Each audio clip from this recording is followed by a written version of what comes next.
the Utah Jazz somehow, some way, find themselves on the wrong side of this All-Star game thing.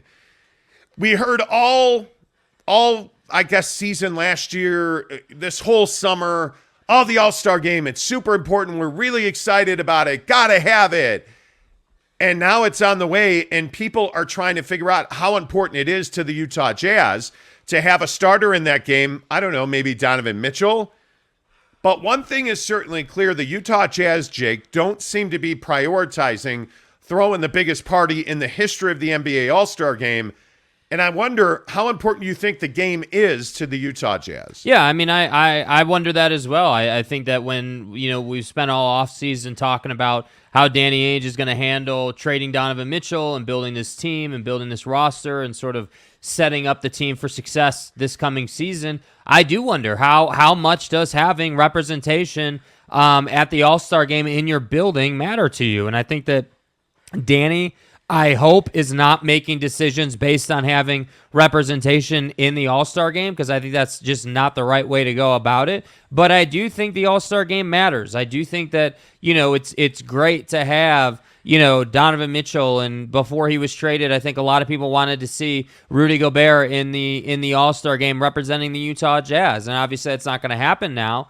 But yeah, I think it's a really interesting conversation. I look at this roster, and right now you've got one guy that'll be there, and there's a lot of people that'll say, hey, well, he's probably going to get traded before camp gets here. Now, I think he's going to be here. I think Don's not going anywhere. I think that it's a long process, and there's a lot happening, as we discussed yesterday. But as far as how much the All-Star game impacts Danny Ainge's decision making, that to me, I think, is not very much at all. I think the All-Star game it should be anyway, a priority for people like Ryan Smith and the people who run promotions and make money for the Jazz, essentially, off of ticket sales and all that stuff, that side of the organization. That's who should care about it. But if I'm Danny Ainge, I'm not going about my day saying, well, when I'm building this roster, I better have 2 All-Stars that are on this roster so we can have proper representation. I think Danny Ainge is much more in the camp of, I need to build the best team I possibly can, and if that results in 2 All-Stars being in the game, that's great. If not, it is what it is, But overall, I just think that the All-Star game tends to be this big thing that people kind of stress about. And they're like in Cleveland, having Darius Garland in that game and a couple other guys, that was great for Cleveland. But I think for Utah, the priority needs to be building the best team possible, regardless of the All-Star game. Yeah, I have a hard time believing Danny Ainge is making decisions based on player movement, the All-Star game. I don't think he's doing that. But one question that continues to come up across basketball is, are the Utah Jazz cash strapped? And I don't know that it is. Is it a real question? Is it a real situation? You know what? I don't know, but I can tell you one of the questions I hear about, I heard about it yesterday, are the Jazz struggling financially? Is Ryan Smith putting money into the Jazz pipeline? Because you don't see things like a TV deal. You don't see, some big production around the uniforms. And I know this seems silly, but there is no doubt that around the NBA, a lot of people were taken by surprise that the Utah Jazz didn't have some big production or didn't have some to-do, if you will, about this uniform release that they did a couple of months ago now, I guess 2 months ago. And people are wondering why the Utah Jazz are not spending money on infrastructure.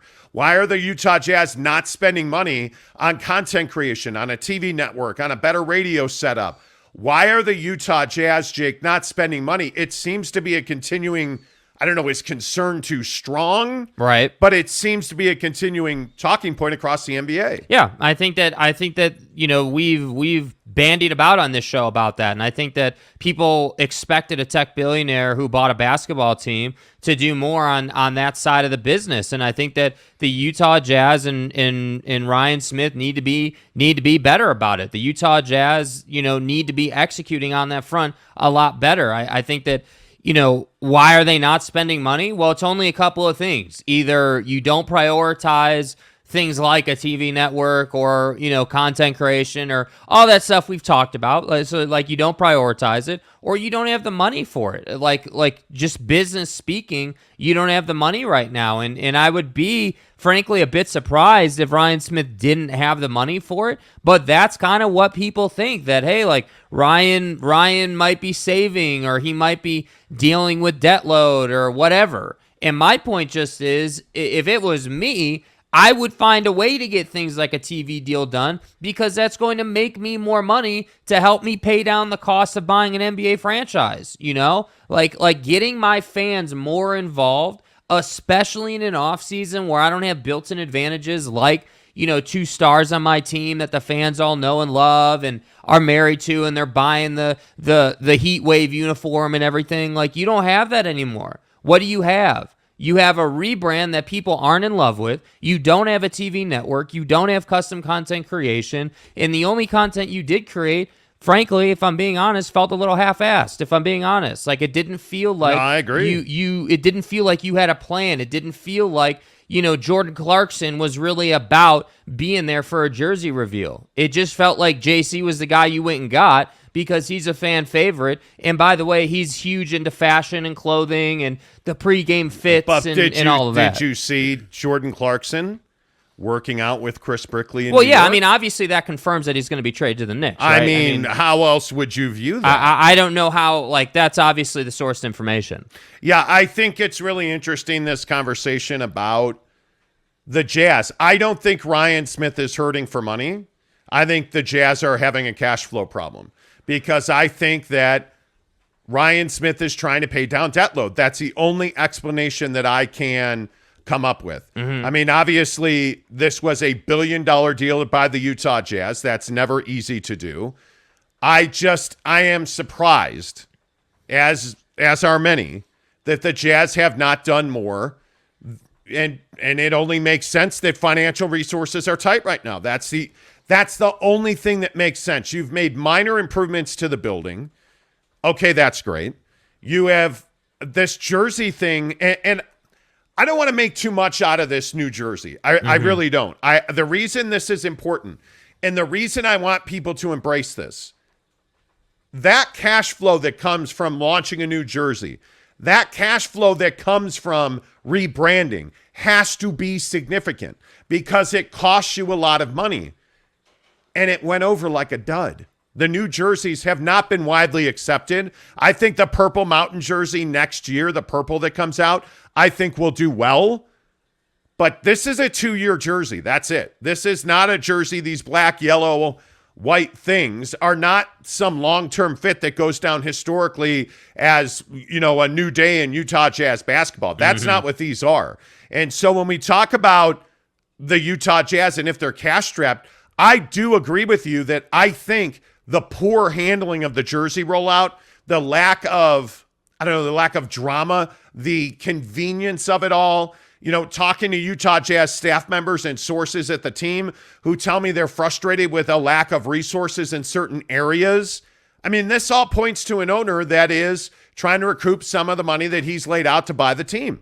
And I only point to one other situation that I know that this has routinely happened in, and it's the Chicago Cubs. With the Ricketts family paying billions of dollars to buy the Chicago Cubs, they came in, splashed a bunch of cash, won the World Series, and have not spent a penny on this club since. Mm-hmm. And while Ryan Smith hasn't spent money to bring in an NBA championship, I think he is trying to get his books in line, Jake, to compete at that level. I don't know, but it feels eerily similar to what the Cubs did, only the Cubs won a World Series. Yeah, and I think that the problem is the messaging was, hey, we're here to continue to carry the torch for LHM, and we're here to continue the legacy, and we're here to win championships, and we're here to do all this great stuff, and then it just hasn't panned out yet. We're left a little disappointed with the jersey thing. We're left a little disappointed that we have to go to Timbuktu to find an easy TV channel to watch Utah Jazz games on. That's a problem, and I don't mean to have this conversation from a negative standpoint, but if we're seriously having a conversation about cash flow and like being able to do things and what, like, why haven't things happened? To me, business sense, it doesn't make sense to not do these things because you have a cash flow problem. I have news for you, Ryan Smith. Nobody cares that you have a cash flow problem. All we care about is, are you winning basketball games, and can I watch those basketball games on TV? And then what would be great is if I could see what Donovan Mitchell was doing in his offseason in Salt Lake, or during the season in Salt Lake. That's what fans want. We want the access. We want it to be easy to watch games, and we want good jerseys to buy. It's not that hard. And to me, I just think that prioritizing money and paying down debt load early in your time as an NBA owner, to me, is a mistake. What you should be doing is you should be building infrastructure. You should be setting yourself up to have that long-term success. Like, hey, yeah, I understand that I'm incurring a bunch of costs. I understand that. But at the same time, on the Utah Jazz TV network, or whatever the hell it would be called, whatever that would look like, on the Utah Jazz TV network, right. I have all this advertising money coming in. I have all this viewership coming in because it's a new thing that I just rolled out. Hey, Jazz fans, go to Channel 10 every single Jazz game night to find Utah Jazz basketball in Salt Lake. Or whatever the setup is. You get what I'm saying. Yeah. Make it easy. Make it advantageous for people to want to work with you to promote their business on your TV network. And then maybe cash flow wouldn't be a problem. And that's why I say, if you bought an NBA team knowing you were going to be tight after that $1 billion cost, unfortunately, maybe it was the wrong time to buy the team. Because it's not just about acquiring ownership rights to a team. It's about being able to say, okay, I own the team now. What's that next step? What's the next jump? So now the problem is you traded away Rudy Gobert, which was a good trade, right? From a basketball perspective, big fan of that trade. Love what Danny did. But from a business perspective, the problem is now you don't have those two pillars of your organization that people can rely on. Right. And now Donovan Mitchell's been in the trade cycle all offseason, so fans are like, well, is Don even going to be here? Don doesn't want to be here. Get his ass out of here. He can leave if he doesn't want to be here.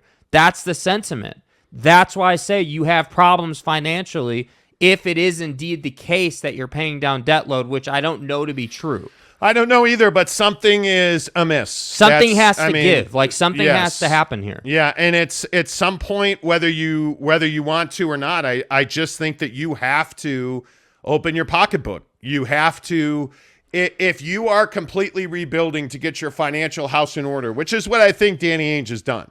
I think the Rudy Gobert trade was significant. I think that there is a growing momentum for a Mike Conley deal. Finally, we have a little traction on Mike Conley. I was told by NBA sources yesterday that Mike Conley has drawn very big interest from the Lakers in a 3-team deal.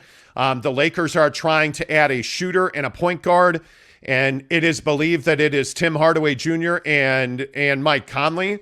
And it would be a 3-team deal, obviously, with the Lakers, Jazz, and Mavs. And that the Lakers would end up with Mike Conley from the Jazz and Tim Hardaway Jr. from the Mavericks. And that the Mavericks would end up with Talon Horton-Tucker and Bojan Bogdanovic from the Jazz. And that the Jazz would end up with first-round picks out of that deal. That is the only way that I see the Utah Jazz getting a first-round pick for Mike Conley. Mm-hmm. And really, you wouldn't be getting a first-round pick for Mike Conley. You'd be getting first-round picks for Conley and Bogdanovic. And I think it's a win-win deal for everybody involved. If the Utah Jazz do end up sending Bogdanovic and Mike Conley out in that deal, and Bogdanovic winds up in Dallas, Conley and Tim Hardaway Jr., end up with the Lakers, Talon Horton-Tucker ends up with the Mavericks, and the Jazz end up with draft picks, that's a win. That is a win. That is significant money off of your books. Now, of course, you're going to have to put other players in that deal to make it work financially. But if that is the basic framework for a deal, I think that makes a lot of sense. I don't know exactly what the appetite for the Utah Jazz is to take a bad contract in return on that. But you're not going to send out an estimated $40 million in salary and just get draft picks in return. I don't know that that's going to work for the 3 teams that we're talking about. So it'll be interesting to see what the Jazz have to do to make that happen, Jake. But my feeling is that the Jazz will in some form or fashion, end up trading Mike Conley and Bojan Bogdanovic before this season's over. Yeah, and I mean, I think that would be a perfectly fine value proposition for the Utah Jazz to send those two guys out. But again, and I don't want to keep being negative about it, but I want to put this into perspective for people. Think about how much change is coming to the club. Right? Think about, okay, Gobert's gone. Potentially, if this trade were to happen, Mike Conley and Bojan Bogdanovic would be gone. So that's 3 of your 5 starters right there who are gone. And so if your owner in Ryan Smith is trying to recoup that money, yet on the basketball side, everything that the fans know and love, really, I mean, if we're being honest, right? Like, I'm not trying to exaggerate. Literally, Rudy Gobert, Mike Conley, and Bojan Bogdanovic were 3 of the guys that you loved. Who's the 4th guy we're not talking about? Royce O'Neal. He got shipped out earlier this year. So basically, the only guy left in your starting 5 is Donovan Mitchell. So if you were to make those trades from a basketball perspective, it's great. I like it a lot. I think it makes perfect sense. You're getting your picks. You're going to use those picks to get younger and more athletic. It's exactly what we've talked about for like a year that this team needs to fix. But from a cash flow perspective, from a business perspective, it's really interesting to me because if the fan base doesn't love the jerseys, which we don't love the jerseys, right? That's definitely agreed upon. We don't love the jerseys. So you don't love the jerseys. You don't know who the player is going to be that you're going to attach yourself to for the season.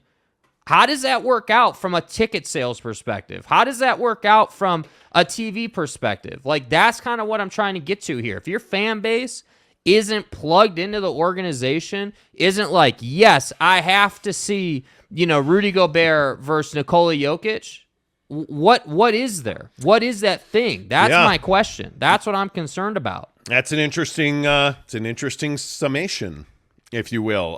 Jesse Harsh gives us a $5 tip, says AP poll is USC underranked. And Monty, how far do you think Notre Dame will fall if and when they lose to Ohio State in week 1? Also, BYU, Utah ranked properly. Well, we're going to talk about that coming up. Don't forget Micah Hanneman, former BYU Cougar. Cougar. Yeah, Cougar. Anybody? Okay. I'm working on it, okay? Yeah, it's a sound of... There you go. Oh, wow. Jake did his job. Way to go, millennial. Anyway, Thanks, the point is Micah Hanneman joins us at 8:30. We'll ask him about that question, Jesse, is 25 too low for BYU? Is 7 too high? And, yeah, I've got some thoughts on BYU. Yeah. I've got some thoughts on Notre Dame. They're going to play on the 8th of October in Las Vegas, and you want to go and see that game, make sure you go to Barbecue Pit Stop. Layton, Lehigh, Logan, Salt Lake City, and St. George. Enter to win box on every counter. Then September 17th, that's right, September 17th, we'll have a watch party for you. Oregon and BYU at Autzen Stadium in Eugene. We'll have a bunch of wings there for you. Are you ready to talk about that? Nah, not yet. We'll have a bunch of wings for you. We'll have pizza for you. It's going to be amazing. We're going to have a TV to watch the game. You're going to see smokers in live action in person. You're going to smell the greatness of the Traeger smoker. Yes. I had my neighbors all up in arms over the weekend when we were smoking pizza. And they were like, oh, that smells so good. It's like, get out. Leave. Don't come over my fence. Mm-hmm. Anyway, I have an electrified fence, so no, you don't. What? No, you don't. Anyway, the point is, my neighbors were like, yeah, every time you fire up the Traeger smoker from Barbecue Pit Stop. I know what time it is. Hell yeah. Make sure you check them out online, bbqpitstop.com. So again, go to any Barbecue Pit Stop location. Our name, faces, beauty is on the counter. Fill out the slip, drop it in the box. Then September 17th, join us at the Barbecue Pit Stop in Lehigh. We'll have a big watch party for Oregon at BYU at Oregon. We'll have wings, pizza, all kinds of greatness there. And then at halftime of that game, we're going to draw the winner to see who's going to Vegas to see BYU and Notre Dame in the Shamrock Series on October 7th and 8th. And take a picture while you're there. Show us, let us know that you went in, man. It may, and I guess if we have to bribe you, we may give you a free T-shirt if you take a picture of yourself. And if you bought something at Barbecue Pit Stop, then the world's ending. Yeah. I mean, yeah. That would be amazing. So, yeah, a lot of football talk coming up on the show about an hour from now. Stick around for that. Let's get some of your thoughts. Gene Stream Gamer says, good morning, gents. So happy Mrs. Monty followed me back on IG. Well. Wow. She doesn't even follow me. So, you know what, Gene Stream Gamer? You got the You're ultimate Mrs. Monty official. follow. You're official. That's pretty pimp. Neville93, my friend, good morning to you. Love you too, buddy. Kurt Meyer says, good morning. Hey. Hello. Hey. Steve Peterson, with all due respect. M. Alvarez says, good morning, fellas. Kenai Johnson, my guy, what's up? Top of the morning. All-stars right now, we have Don, but Clarkson can make the leap to become an all-star. I only half jokingly said that he was working out with Chris Brickley. But this point right here from Kenai Johnson is very well done. Mm-hmm. Jordan Clarkson is putting in work in the offseason, and he's not just hawking up threes. He is working on, shooting off the bounce. He's working on mid-range jumpers. Like, you can see that Jordan Clarkson working with Chris Brickley is doing everything he can do to improve his game. And that doesn't mean he wants to go play for the Knicks, by the way, just because Chris is in New York and Donovan is, in New York and stuff. Anyway, the point is Jordan Clarkson's working on his game. I agree with you, Kenai. I do. And Jake, I don't know what you think, but I do think that Jordan Clarkson can be an all-star. Yeah, and I'm just going to keep saying it. No one's talking about the fact that this team has a new head coach. Like, Will Hardy is going to bring a gas can to this team. And what I mean by that is you're not going to play this slow, methodical, possession by possession style. That's not going to happen anymore. So guys like Jordan Clarkson are going to thrive under Will Hardy. I have no doubt about that. Yeah, I think it is one of the more fascinating discussions that you're going to see on whether or not you have multiple all-stars on this team. Because again, I will just sit here and say, this roster is not nearly a complete deal. It's not close. I do think that there is a chance the Jazz add a significant name before training camp. I don't think it's a good chance, but I know that Danny Ainge is still involved in several bigger deals. I know that Danny Ainge is still involved in several three-team deals. I know that Danny Ainge would like to make a significant deal that involves the picks that he got. Now, can that happen? Sure. I don't know that it will, but I do know that almost with all certainty, Mike Conley and Bojan Bogdanovic won't be here when training camp starts. I think the Knicks are still the only avenue to get Donovan Mitchell traded, and I don't see that happening. Yeah. I don't. Jerem Vincenzio says, excited for this episode. Really want to know if Ryan Smith cares for the all-star representation or not.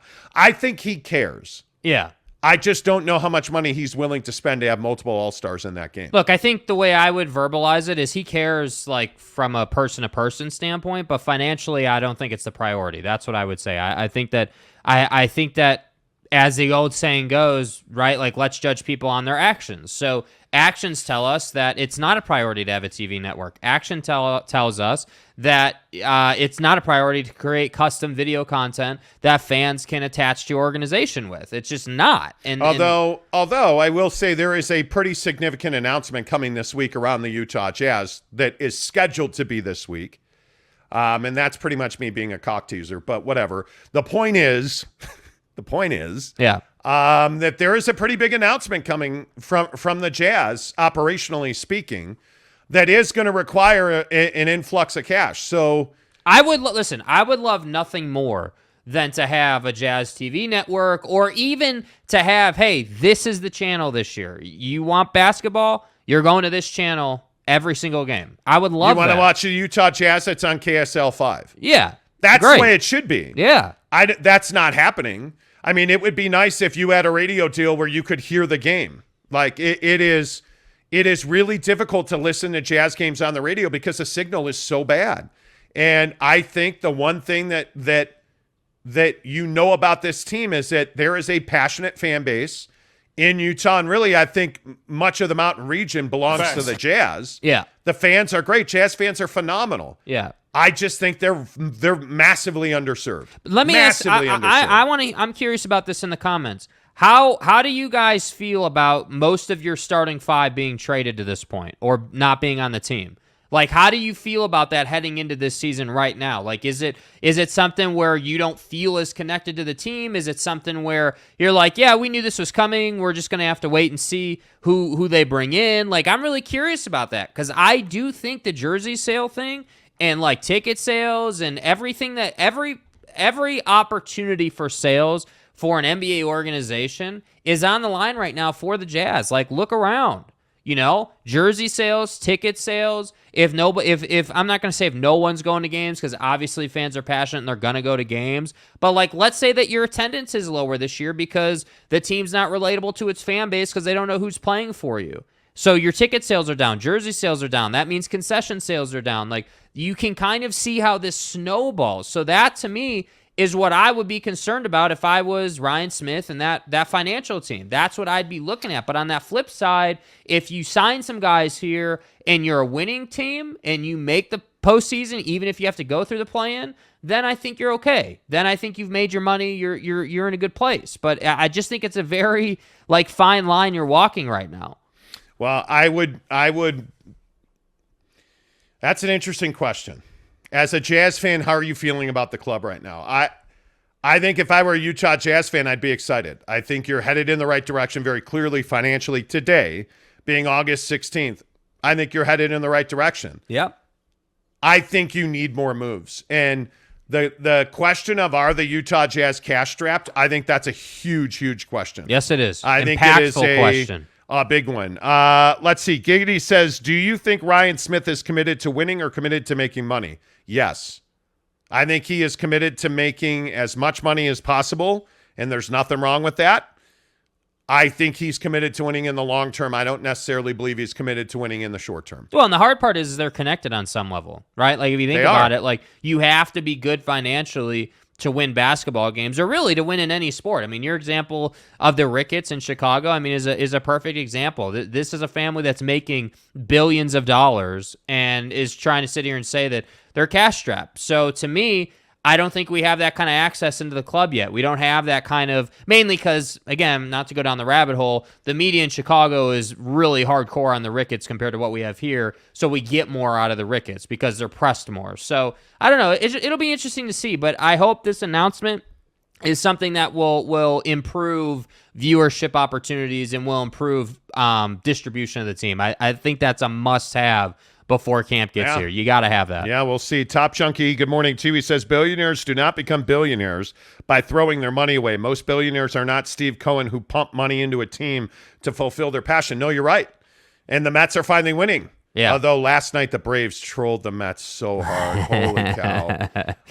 But I think it is interesting. That's a very good analogy. Cohen's an interesting guy. Look at the Wilpons. Look at, like that story with the Mets. It's very interesting how all that will play out. NY Jazz fan, good morning, too. He says, it's time for Ryan Smith to make his own mark in a good way. Surround yourself with the best people and let them do their job. Steal the good ideas that worked around the league and implement them. Absolutely. Yeah, and I think he's done that to some level. I mean, I think the Danny Ainge, Dwayne Wade, team that he's put together here, I think that's exactly what he's doing with that, for sure. Yep, let's see. John Jackson says, Jake, no black shirt. Look good, Monty. Surprise us once in a while. So is he saying, you're saying you like the white shirt, or are you saying... No, you look good. He says you look good in a white shirt, that I should surprise people once in a while with not wearing a black shirt. Yeah, I like to keep it, change it up every once in a while. I am pretty much... How do I say it? I am pretty much a black T-shirt guy. Mm-hmm. And if I'm not wearing a black T-shirt, I'm usually wearing a polo of some sort. Because it's all part of the plan. That's just the way it is. Right. That is just the way it is, man. Yeah. Yep. That's my wardrobe. Yeah. MONTY, the Monty Show. Yeah. What am I? Mark Zuckerberg? I guess I am. Guy wears the same shirt every day. Every day. So do I. Gene Stream says, I did miss some of the live stream, but problem fixed. Just repaired my phone for the 4th time just to hear. Oh, I'm glad you figured it out. Yeah. Good to see you, Jeans. Mike Phillips says, I did not have, quote, Jake explained business to Ryan Smith on my bingo card this morning, with all due respect. Hey, and listen, maybe you're right. Maybe I don't know anything about anything. I'm totally I don't down think that's with that, what dude. he's saying. I think what he's saying is, I think these are all things that Ryan Smith knows, but half of me says that Ryan Smith had to take the moves they're making, had to make the moves they're making. I mean, you had to get your financial house in order. Trading Mike Conley goes a lot longer into getting your financial house in order, a lot deeper. So I wouldn't be surprised to see them do that. What is wrong with my English today? I don't know. Good Lord. Canal Bon Loya says, why would Mitchell want to stick around for this? Well, because the All-Star game is here. And I guess one of the questions I would ask, does Donovan Mitchell want to be the face of the 2023 NBA All-Star game? I wonder how important that is to him. I think it's been important. When you see guys in their own building, being the host of the NBA All-Star game, I think it goes a long way to driving their profile. Mm-hmm.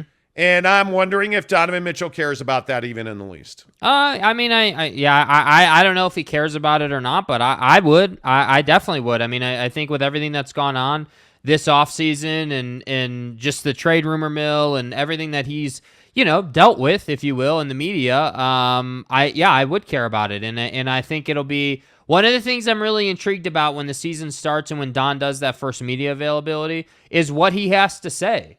I would expect him to be asked, like, hey, man, like, what are your thoughts on this season? Where are you at? You've been talked about in the trade market all off season and you're still here.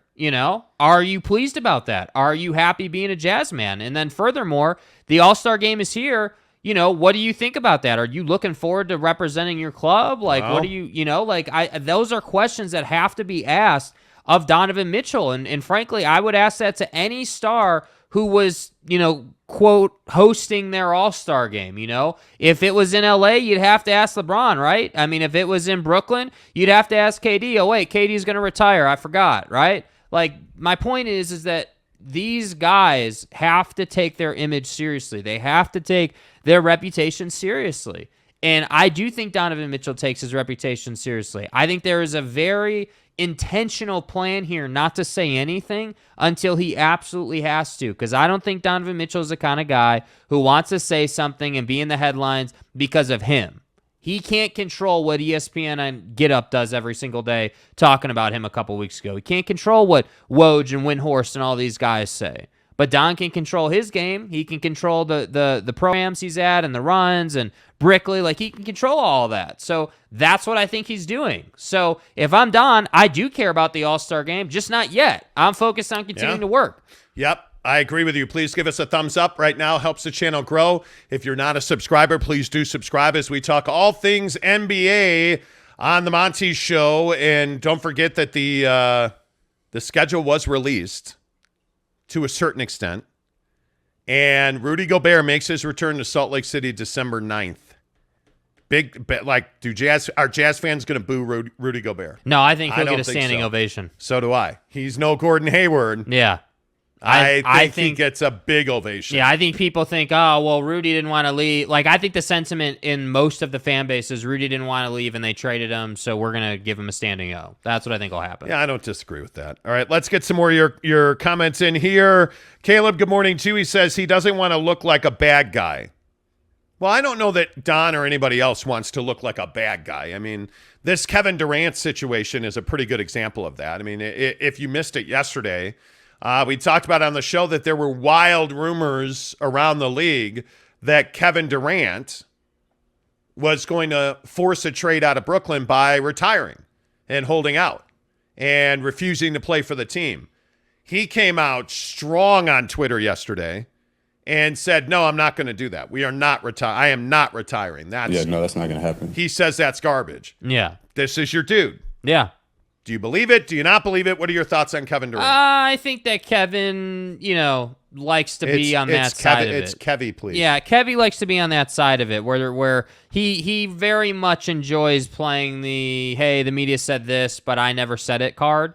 And that's what he did yesterday. And I think that, I wouldn't put it past him. Frankly, I wouldn't put it past him to sit out. Honestly, I wouldn't. I think that Kevin, I love the guy. I love the guy as a basketball player. I love his game. I love watching him in big moments. I expect him to hit big shots, and then he comes through, which is why he's my favorite player. But this whole thing in Brooklyn has really changed my perspective on Kevin. I think that wow, that he is, really? Yeah, I mean, I just, you can't, again, I'm never going to take away from what he's done on the floor. This isn't a conversation about what you do on the floor. This is a conversation about how you're handling yourself through this whole Brooklyn situation, and I'm not going to cut this guy slack. You made the choice to marry yourself up with Kyrie Irving. You made that choice, and I think that's where all of this started.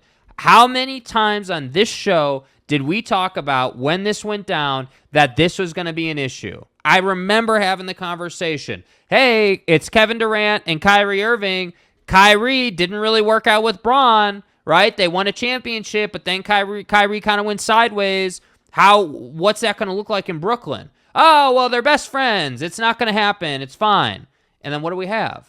We have Kyrie doing Kyrie Irving things, and that's my problem with Kevin Durant. You married up to a guy that you shouldn't have married up to. And here's the tweet from Kevin Durant in case you missed it. He says, I know most people will believe unnamed sources over me, but if it's anyone out there that'll listen, I don't plan on retiring anytime soon. This is comical at this point. Is this a PG-13 show? So right, but you see what I mean. But on the face of this tweet, yeah. Do you believe him? Do you buy that? I mean, yeah, I guess I buy that Kevin is very blunt on Twitter, and sometimes that comes off a certain way people don't like. That's what I buy. I think that the threat of retirement and all that, yeah, I don't think that Kevin Durant was going to retire. I don't think he's that desperate to get out of Brooklyn. But I do think that he does not, just, again, this is the same conversation with like Don and all these guys. If you say nothing, you need to be prepared for the consequences of what the media is going to assume because you said nothing. That's the problem here. Yeah.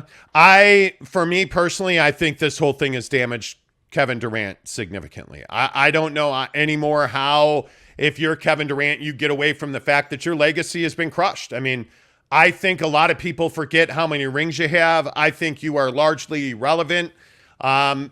And then you bring this whole thing up where you don't want to play in Brooklyn anymore, and I think it puts you in a really terrible light. I mean, as Caleb said, I mean, nobody wants to be a bad guy, but for once, and I think this is the first time I've ever felt this way about Kevin Durant, I think Kevin Durant's a heel. I think he's a bad guy. I think he's a villain right now in the NBA, and I don't know how you fix that. Winning. That's all well and good, but if you get traded, and let's say that they make this deal, Philadelphia or Boston or wherever, and you go and win a championship, you're still a ring chaser. You're still a guy that had to go somewhere else because Kyrie and James Harden were a disaster. Mm-hmm. I just don't know what you do. And I know this is crazy, it still feels to me that if I'm the Utah Jazz, I am out chasing Kevin Durant. Mm-hmm. I'm doing it. I am trying to get that done because I think the next place that Kevin Durant ends up, he has to succeed. Yes. He has to water the grass where he will be standing. Yes. Because he certainly has not done that in Brooklyn. And if I'm the Jazz, I'm doing everything that I can do to make a championship contender right now here today. And I think Kevin Durant is a guy that I'd be chasing. But no matter where Kevin goes, and I know that's crazy talk, and Jazz fans, every time I say that, I know Jazz fans get upset that I say, hey, Kevin Durant should be a Utah Jazz man. I'm telling you right now, you want to win? You want to win now? Tag Kevin Durant and Donovan Mitchell on the same team in Utah, and you're going to win a championship in the next 2 years. Well, and I think for Kevin, Utah is a great landing spot, like from a legacy standpoint. I mean, imagine what Kevin Durant would be able to say if he came to Salt Lake, won a championship, and, like anything after that doesn't even matter. You left it, you left your garbage trash can situation of the Brooklyn Nets behind. You go to Utah, and again, like it or hate it, this is nationally how Utah is viewed, as a small market where people don't want to go. I know we've bandied about, we've had discussions. That's how it's viewed. So if he comes here to Salt Lake and plays for the Jazz and brings them a championship, that changes things. Now I think what people would say is, hey, well, that first championship you won in Golden State, while we didn't really care about that, the fact that you brought Utah a championship is crazy. Like, is absolutely crazy. And that's what I think, that's the type of situation Kevin needs to kind of, I'm not even going to say save his legacy, because I don't think there's any saving, but to at least get it back on a more positive track. That's what you have to do. All right, let's keep talking Jazz basketball. Rudy Sanchez, good morning, too. He says, morning, fellas. Love seeing Pat Bev coming into town, but really hope he stays. The team needs toughness. I think Patrick Beverley be a great addition to this team, but It was explained to me that Patrick Beverley is going to be traded, and they have a deal in place that as soon as he is eligible to be moved, I think the Jazz are going to move him on because Pack your shit. Let's go. Well, he just doesn't fit into where they are as an organization right now. Not at least today he doesn't. Yeah. Alex Chacon, pull the trigger on a Conley Bogey deal. Get more picks. Flip them all for KD. That's what I'm talking about. Right. Gene Stream Gamer says, Jordan Clarkson, our Filipino pride. He really is a hard worker like every Filipino. Hard workers. Yeah. There you go. Yeah, don't disagree with that. JB Noel says, hi there from France. Hello. Well, hello. Welcome to the show. Parlez-vous français? You know. Gene Stream says, hi, France. Scott Howard says, morning, guys. If they keep Don, who are some players you think they'd target? John Collins still? I think that John Collins is one of those guys who's in limbo. Mm-hmm. But he feels now like a deadline deal guy to me. Unless we get just again, my feeling is that September is going to be a very active month in this league. Very active. Yes. Is John Collins in that group? I don't know. I think certainly Atlanta would like to move him. I don't think Atlanta's a finished product either. I mean, I think one of the other teams that's really interesting is Toronto. Toronto's got guys that could be traded, but they're very hesitant right now to make deals. And I think Scotty Barnes is an absolute not going to happen guy. Mm-hmm. You are not. If there's an untouchable in this league right now, it's Scotty Barnes. Yeah, you're not trading him. But I think there's a lot of teams. I've heard repeatedly that, the 76ers want to upgrade. I've heard repeatedly Miami wants to upgrade. The Clippers have a big deal that they'd like to make. Like, there are teams all around this league that would like to make deals, and they just haven't. And anymore, I don't buy that it's Kevin Durant that everybody's waiting for. I don't. I think, that you just are hesitant to make a deal. The asking price it's so funny that the NBA is like real estate at this point. Yeah. I mean, the asking price based on, value is very high. Very high. Yeah, I mean, it is incredible what people are asking for. I mean, Don to the Knicks is a really good point. I don't think there's anybody on earth who thinks Donovan Mitchell is worth 3 young players and 6 picks. No. I don't. But that's what Danny Ainge has valued him at. Obviously not. So we'll see what happens. But I do think September could be a very busy month in this league. And I think the Lakers are going to potentially be the first domino, because I do think the Lakers are going to make a trade as soon as they can. I think they would. I don't think they'll trade LeBron or Anthony Davis, which pretty much goes without saying. I think everybody else on that roster is open for business. Mm-hmm. I think that they are in a place now where they realize that you're either going to hold on to your future first-round picks and likely struggle to make the playoffs this year, or you're going to trade your future first-round picks and help yourself quite a bit, because that's what they're going to have to do. And I think Mike Conley and Tim Hardaway Jr. are 2 very good additions for them. Tim Hardaway Jr.'s got to stay healthy. Yeah. I mean, it has plagued him. The number of games he has missed. It's the only reason he's not going to be in Dallas this year, just because he cannot stay healthy. So why wouldn't the Lakers add another injury-prone veteran? You know what I'm saying? Mark Rasmussen says, good morning from Daybreak, Utah. Sincerely, God bless. Jazz better get another all-star, Daybreak. You're my neighbor here in Daybreak. Good to see you, Mark Rasmussen. Sir. TJ McVeigh says they tried it with the current roster. It didn't work. Make a move. Totally agree. Scott Howard says, Jake, I'm totally good with starting 5 being totally different. I just think there never should have walked down the road of trading Don. Stand firm that you're building around him. My 2 cents. I agree. Yeah. I don't know, man. I think, how do you turn that deal down if the Knicks had said yes? I just don't know how you don't do that deal. I really don't. I think that, man. I think that from a basketball perspective, yeah, it's hard to turn that down. But again, now my head's really spinning on this money thing. I think this money thing is really interesting. And again, this is all speculation, opinion stuff here. Like, if Ryan Smith is trying to recoup money, let's say, or just get to a better spot financially, then why would the asking price be so high for Donovan Mitchell? Like, if that was the case, why wouldn't you have sent him out to save that money? Well, You haven't sent him out, but then That's what I'm saying. But then I look at, okay, well, you traded Rudy, and a lot of people are saying, oh, well, they're rebuilding because they traded Rudy. But my opinion on that was that just was a bad deal. That was too much money for not enough value. It was such an obvious move to make for this roster. So that's why I say it's really tough to know where Ryan Smith is at on this. But my hope is, and again, I don't know, but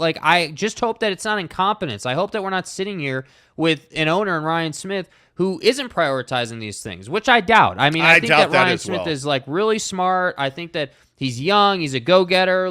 There's a reason you were able to buy the Jazz at the age you were. I'm with it with Ryan Smith, but I just don't want to be 2, 3, 4 seasons down the line here. And, you've got all this talent on the floor and you're competing for, championships, let's say, with Danny Ainge and the boys, and we can't find the Jazz on TV. That would be a crying shame.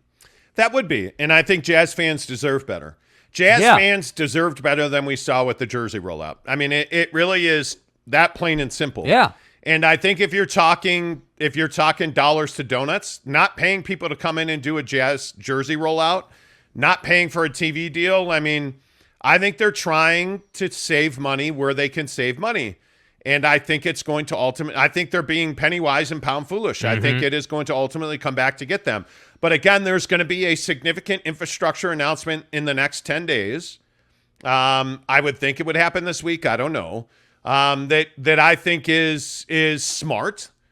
But I think that there is a lot of business to be done in this organization. Seriously. I just don't know how else you can put it. And I think if you're the Knicks, you're very smart for walking away from this deal. Sean Carden says, I remember watching Jazz games on K-Jazz TV. Seriously. Yeah, but you see what I mean? But you at that time, you knew that's where you should go to find it. It doesn't even have to be anything special. You just need that consistency. So when dude gets home from work or mom gets home from work and she wants to watch the Jazz, she can flip it on while she's making dinner. That's what you're looking for. You have to know your fans have to know where your games are. Yeah. And I think it's really sad that, there's a good percentage of Jazz fan base who can't watch Jazz on TV. That's a problem. And again, in your current position, you're better off doing something with KSL. You're already in bed with them on the radio side. I don't know. Yes. I am hoping that what we don't know is, hey, we're working on a major TV thing. We're going to do XYZ. That's what I'm hoping for. That's perfect world. That's perfect world. Yeah, I agree. Aaron Argyle, good morning, too. He says, it's exciting to see Utah Jazz management team with a strong vision. Okay, well, where's the strong vision, though? Without being divided on key decisions. This is aggression we have not seen from the Jazz. The Jazz have been okay being good. But isn't this what we're talking about? Yeah. Where is the aggression? What's the vision and what's the aggression? I don't completely see that. agree. That's a question I would love for you to answer. Yeah, Kanai Johnson says, why is it so hard for the Jazz to get a TV deal or streaming deal with Walmart when Walmart has a deal with Paramount? I don't know. It's a great question. And I don't again, know. all of this goes away if later this week we get some kind of announcement, about, I like to call it a distribution deal because I guarantee you that Ryan Smith, if this is the announcement, streaming will be a big part of that deal. I would be shocked if it was not. We'll see. Yeah. We'll see. How about that? We'll see. John Jackson says Raptors knew that Kawhi didn't want to play there, but he bought them a trophy. One season there, then he was gone, but the Raptors has respect for him still. I don't disagree with that, but I don't know what you do. If you're the Jazz, I don't know how financially flexible you are. How much financial flexibility do you have if you're the Utah Jazz? Yeah. My feeling is probably not a lot. I think that there are – listen, I'm okay if you're going to be a 35-win team this year. I'm okay with that. If you're going to be a 25-win team, I'm probably not okay with that. If you're not going to compete for a playoff spot, I'm probably not okay with that. I think if you're the Utah Jazz, you have to find a way to compete for a playoff spot. You owe your fan base that.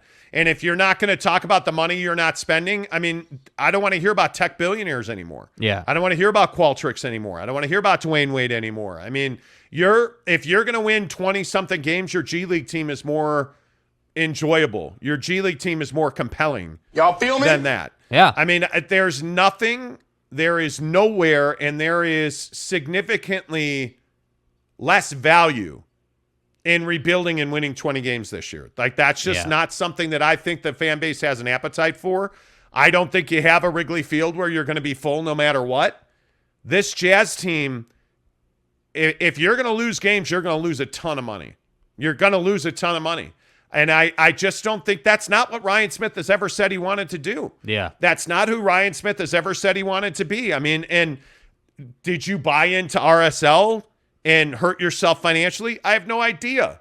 I don't know. But what I do know is you've missed money-making, revenue-generating opportunities here now. Yeah. You've missed those. Like the Jazz continue to operate like the old Jazz. And that's a problem for me. Mm-hmm. In my opinion, Ryan Smith has to show me that he's doing what the Knicks did. Ryan Smith has to show me that he's taking a step away from who the Jazz have always been. Yeah. Show me that you're the Phoenix Suns and you're stepping away from the same old Robert Sarver that you've always been. The Jazz have not stepped away from Gail and the job that she did while she was here. Yeah. Except now you're not trying to sell cars or movie tickets. Mm-hmm. So I'm curious on what that looks like. And that's a really interesting point. Like, at that time as a Jazz fan, you knew what they were trying to do. Like, you understood, hey, we're not going to be good for the most part because basketball just isn't the priority. Are we going back to a time where you're going to the game to see the opponent, not the home team? Is that really Man, that would be rough, dude. I don't see that that's where we're going. At least I hope not. I just can't see, because if you were going that route, Don wouldn't be here, right? Like, because again, let's go back. Before the Rudy trade, we told you 6-8 months before the Rudy trade happened that they had a conversation with Don that went something like, hey, we're going to build around you, and we're going to do everything that we can do to bring a championship to Salt Lake with you at the center of that. Right? They had that conversation with Donovan Mitchell. Yes. So I just can't see a world where right now in the next 3-4 seasons where they're, going to be a 25-win team and it's going to be embarrassing and you're not having fun at Jazz games. I just don't – I can't believe that would happen. No, I would agree with that as well. All right. Coming up an hour from now in just about an hour and 4 minutes, Micah Hanneman, BYU alum. You'll remember Micah played back in the mid-2000s.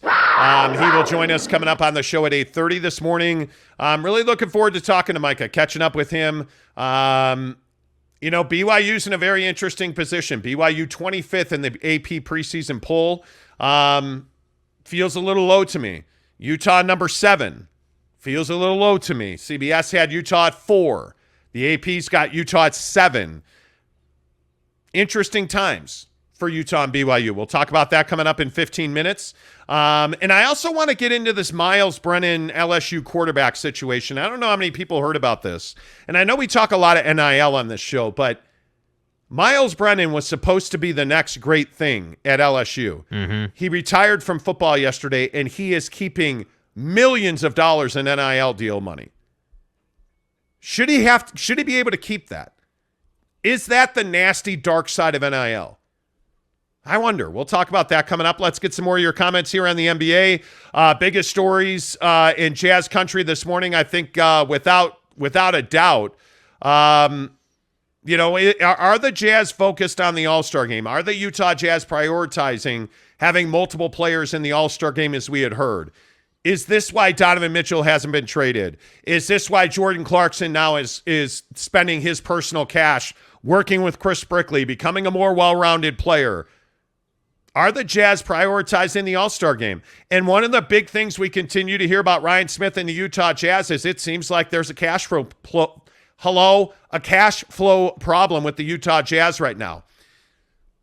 I don't know. I would be shocked by that. Yeah. I would be shocked by that. Tech billionaire buys the team, lavishes cash on, payroll, but doesn't have a TV deal, doesn't have a streaming deal, didn't do a full rollout of the new jerseys.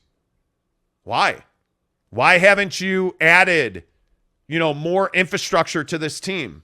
Why have you cut expenses instead of spending more to round out your money-making machine? But the UFC came and did a weekend at the Viv.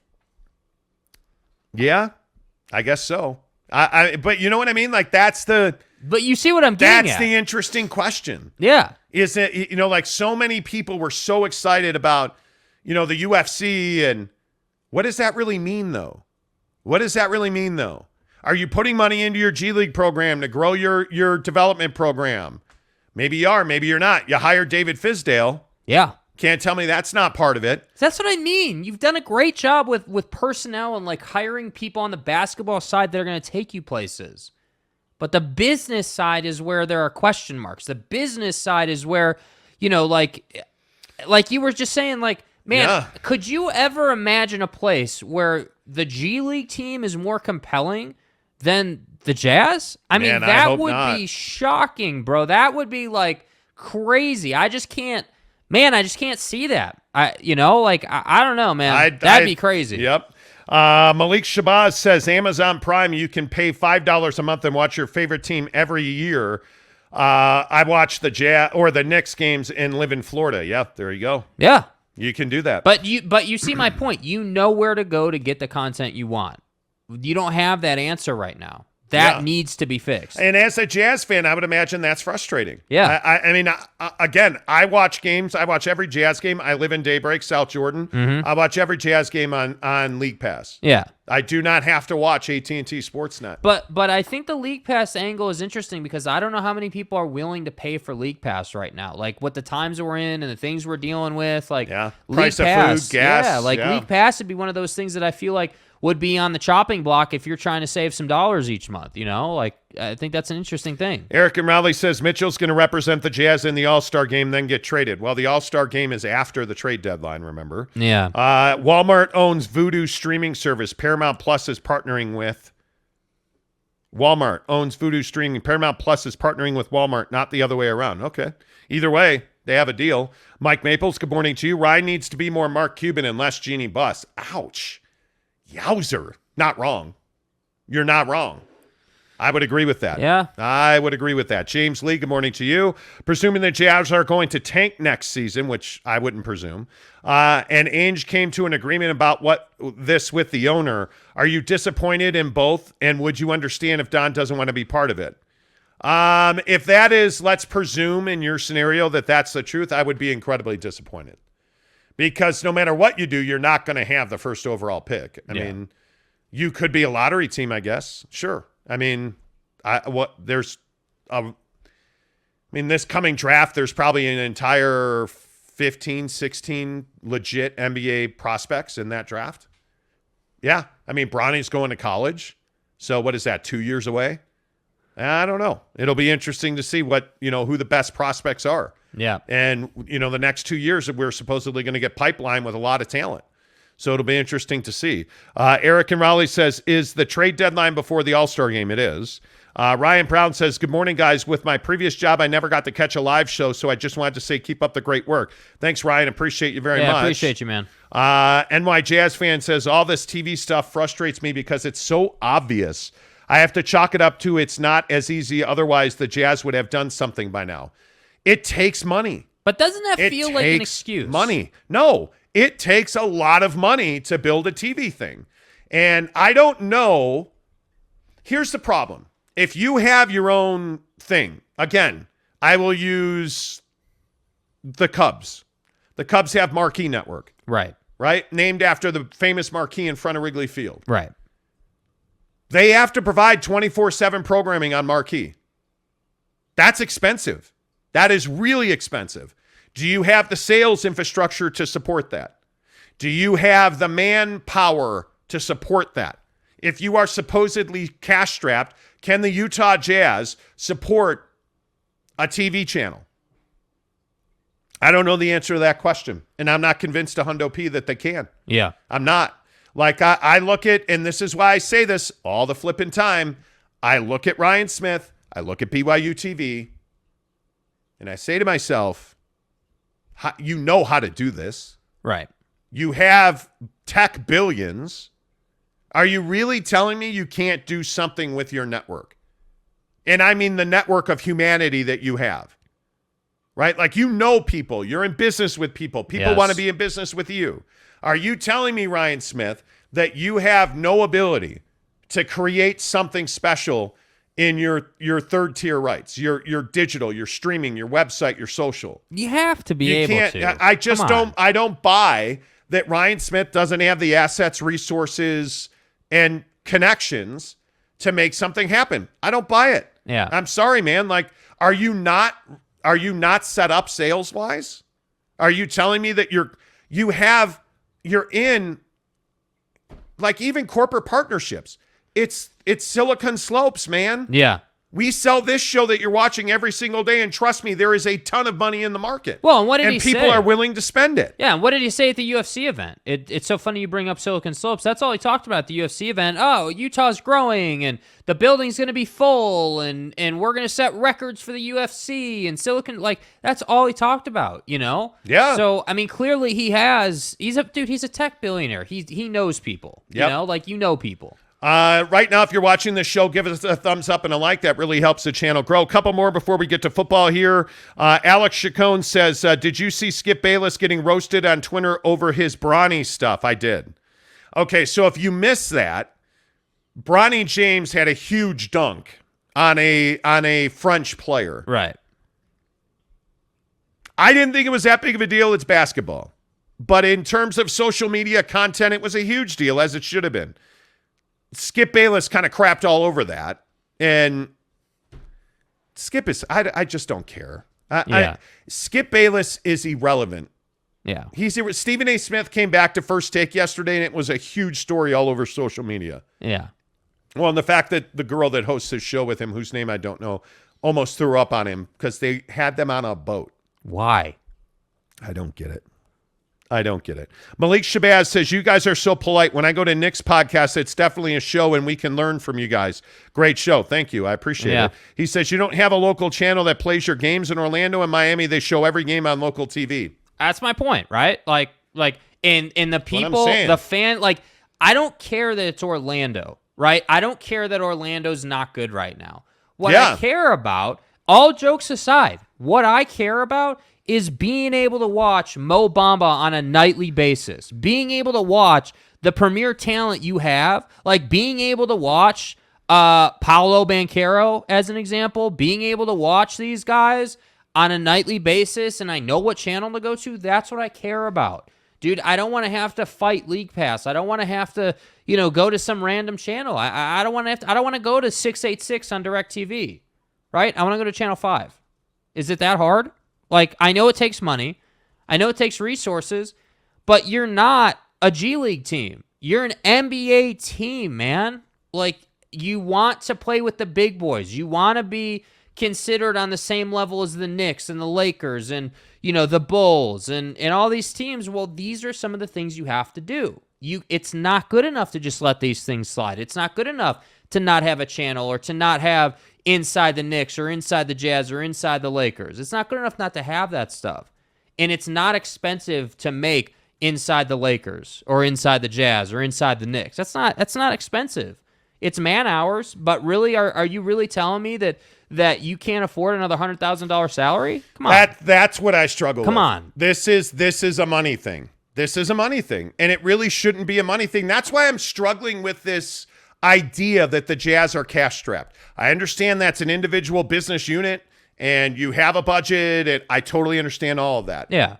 I'm struggling to believe that Ryan Smith doesn't have the money to dedicate to the Jazz to run it properly. So you're saying it's more of a choice, is what you're saying? I think so. A choice. Yes, I think that Ryan Smith is making a choice to pay his debt load down. Yeah. And I understand that debt is expensive these days. It is. I totally get that. But this is the cost of doing business. You came in barnstorming about winning a championship. Yeah. And we haven't gotten to any of that. That's all, floating around in the air, like it's not real. Like, hey man, I'm not going to sit here and tell you I'm disappointed in Ryan Smith as the owner of the Jazz. I'm not yet. If we get to training camp and there hasn't been a single announcement about infrastructure improvements, TV improvements, Yeah. content creation. It is stunning to me that the Utah Jazz do not employ a videographer full time, that they don't have a full time video content creation department 365. How is that possible? How are you? And this is a thing that's amazing me. Over the summer, the number one social media account pretty much is Chris Brickley. When you want to know what guys are doing, you follow Chris Brickley. Yes. Your guys are working with Chris Brickley and you're not there. Yeah. How are you not? How is Donovan Mitchell, and I asked this of Adidas as well, how is Donovan Mitchell not having a docuseries about his life right now? Yeah. How is a camera not following him around 365? Carmelo Anthony just announced one. Yeah, I don't this is the stuff that if you're the Utah Jazz, you are missing this opportunity. Yeah. You're missing this opportunity. I'm telling you right now. You're letting money just flow out the window because you don't want to pay a videographer 365. Yeah. And I am incredibly shocked by that. I am shocked by that. All right, couple more, then I want to get to this NIL story. Riley O'Brien says, good morning, casuals. What's up, Riley? Good to see you. What's up, dude? Eric and Riley says, should the Jazz 24/7 channel be called Behind the Music? Get it, Utah Jazz? Yeah, jazz music, the note. Well, here's the thing. I would have told you. He's too young, Eric. You can't make jokes like that. Behind the Music is an old VH1 His standards don't matter. Yeah, you're a child. Behind the Music was one of the best shows ever on VH1. Okay, cool. Anyway. That's great. That's really great. Good night, Johnson says, with B.B. King playing jazz. Let's see that B.B. King is a musician. He's a jazz legend. Nothing happened before I was born. You all know that. 1999. Right. Them guys are billionaires. They can afford to make local channel out there. Shake my head. You would hope so. You see it, but so that's what I'm saying. I'm not trying to be, excuse my French, an asshole about it. I'm not trying to be hardcore. I'm not trying to be hot take person about it, but it's a pretty rough message to send to your fan base of hey, I'm Ryan Smith. I own Qualtrics. I'm amazing, but don't have a TV channel. Don't have any kind of content. Jersey reveal really didn't go that great. It's just not good messaging. That's the problem. It would have been nice to come in and be hey, check this out. We just brought back the purple. That's one of the biggest conundrums that I think every Jazz fan has to live with forever. Why are we releasing a rebrand and not at the same time releasing the purple uniform? Why are you making us wait? Those are the little things that make me wonder about the decision-making with the Utah Jazz. Yeah, I'm curious. I'm curious how it all plays out. Hey, if you're curious about whether or not you can afford a mortgage, you should probably call our guy, Devery Davis at Academy Mortgage. Devery Davis, 801-543-9666. Devery Davis is a guy, and I know that we talk about Devery Davis every day on this show, but he's a guy that we tell you he can help you. If you're thinking about buying a house, Utah is an incredibly competitive real estate market. Call a guy like Devery Davis. You need him on your speed dial when you're out there looking at houses because he can make you a cash buyer right now today. And by the way, I know there's a ton of listeners. I've talked to a lot of you about mortgage and Devery Davis. I know there's a ton of you who don't believe you can afford a home. I bet you I talk to 3-4 guys a week who say, but hey, I appreciate Devery supporting you guys. I just can't afford a down payment. And I'll say to somebody, well, hey, what's a down payment? $70,000, $80,000.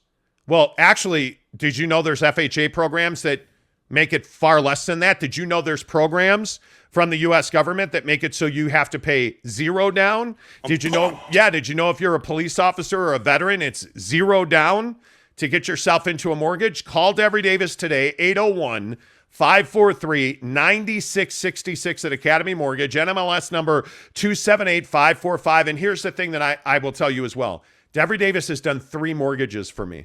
Devery Davis got me into a situation in this house that I live in now in Daybreak. I had multiple people to compete with. I want to say we had 6 or 7 people to compete with to buy the house that we're in. Devery Davis made it so that I won that battle because he told me what the house was worth. He told me, hey, here's what your mortgage would be if you offered this. Here's your percentage rate. Here's this, here's that. By the way, here's your cash buyer letter. So you can walk in, make an offer and say, hey, we're a cash buyer. No contingencies on getting financed. That's what Devery Davis can do for you. Call him today, 801-543-9666. And please make sure you tell Devery Davis that you heard about him on the Monty Show. Yeah. When we ask you to move to an advertiser, and you notice we don't have a ton of advertisers. We're not the show that has ED and dick pills and, hey, let us help you in the bedroom. We bring you advertisers who can help you in your pocketbook. Yeah. That's what this show's about. Yeah. 801-543-9666 for Devery Davis and the folks at Academy Mortgage on the Davis Lending team. Here's a question for you. By the way, don't forget, coming up in 45 minutes, Micah Hanneman, BYU alum, will join us, and I am going to ask him, is NIL already broken?